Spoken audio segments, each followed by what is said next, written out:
What's up, YouTube? So today, well, actually more Sunday, was the showcase for our Microsoft slash Bethesda E3 2021, and I figure I'd give my quick little thoughts and all that about the show, because I'm gonna say this right now, even come from a PlayStation standpoint, not everything that was shown was bad.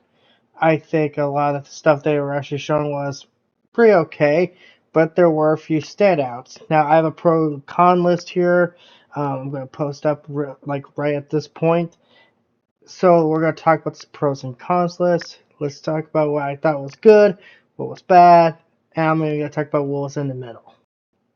So right off the bat, they actually started the show off with Starfield, which was really surprising to me because I was thinking that stuff they were going to save it till the end of the show, but no, they started it right off of Starfield. Now, I have that as a plus because it did look nice. It did, look very good. And apparently this is a new engine they're using, so applause for finally they're using something besides, the fucking what's the creation engine they have? They made it with Fall. They made freaking Oblivion, freaking Fallout 3, all those games. Every game basically from Bethesda's RPG studio they made with that studio. So, sorry, engine. Um, but so it was a new engine. But here was the cons. Really didn't see gameplay. And I know some people like we're just happy to get whatever, but we're just better off with the teaser trailer because now certain things are in the game, and yes, these things look cool, but it's like how do these work in the mechanics? It just leaves you more wondering than it is with solid answers. So I feel like Starfield should have been something to end the show on, or the next plus, Halo Infinite. I personally think Halo Infinite was the best looking game of the show. I was thoroughly surprised how much interest I was in the story. Granted, didn't see a lot of it. And that's the other thing too. These games that I have here as pluses, besides Forza, really didn't see much gameplay, and that makes me go like, okay, what is going on with these games? Halo Infinite, we got to see multiplayer gameplay, but personally, I'm more of a campaign guy. And while the campaign definitely has my interest, it makes me go, okay, what are you trying to hide here? Although, granted, maybe it's because they already showed us gameplay for the campaigns. They're like, okay, let's now show gameplay for the multiplayer.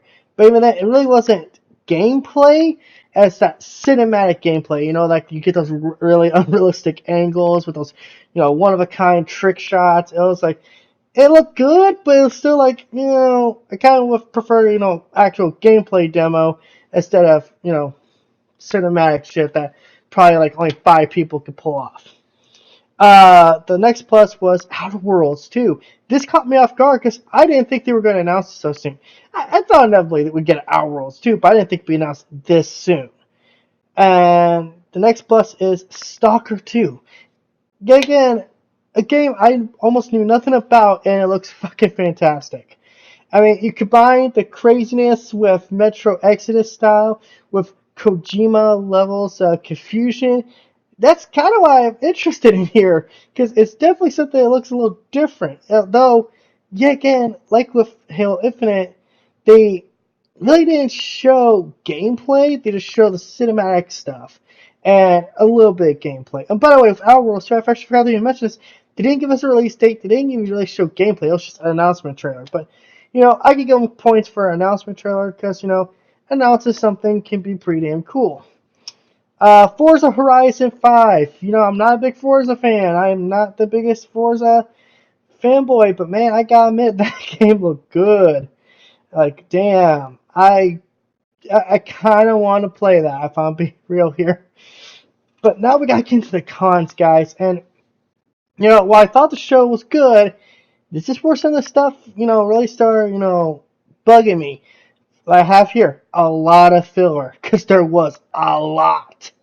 There was like games that were already announced. There were games that already technically come out. There were updates for MMOs. There were updates for everything. There was Pirates of the Caribbean for Sea of Thieves.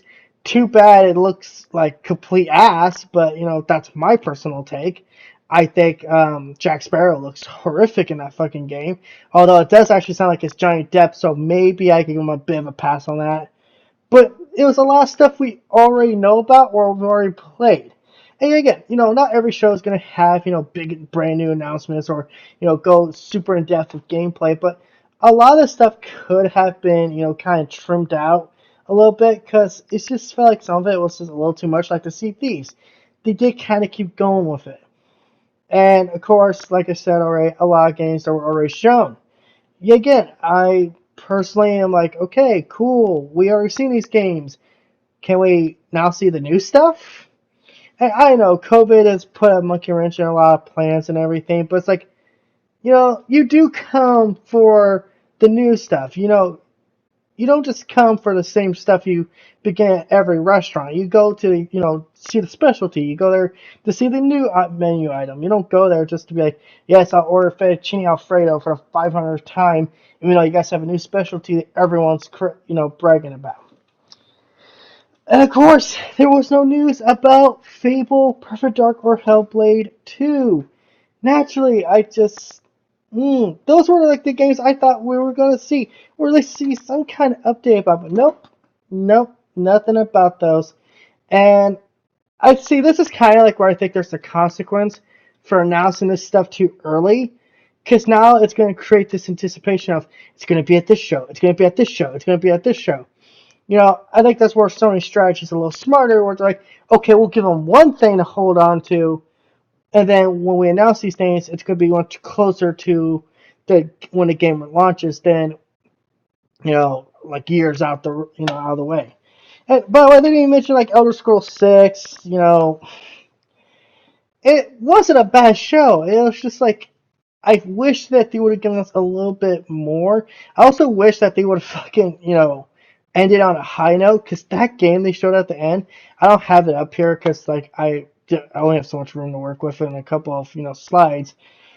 But that game they ended on, by the way, it was our trend. They had a lot of CGI trailers for a lot of in-game engine.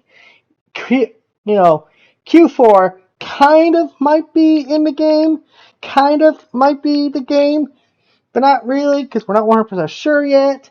And there were some CGI games. I was just like, Jesus Christ, please someone just show actual gameplay. That's the one thing I hate about these kind of events, is like there's a lot of CGI. And while Microsoft wasn't super terrible with it this year, they still did do quite a bit. So overall, what's my rating for the show? Well, I am going to give the Xbox Showcase E3 2021 a 7 out of 10. It's a hell lot better than the shows that happen in the rest of the day. And you know what? It's better than the shows that happen in the day before. But what did you guys think about the E3 press conference from Microsoft? Did you think it was a 7 out of 10? Did you think it was a 10 out of 10? Did you think it was a 1 out of 10? Leave your comment in the comment section, please comment in the comment section below and hit that like button. Peace out. Y'all have a good day now.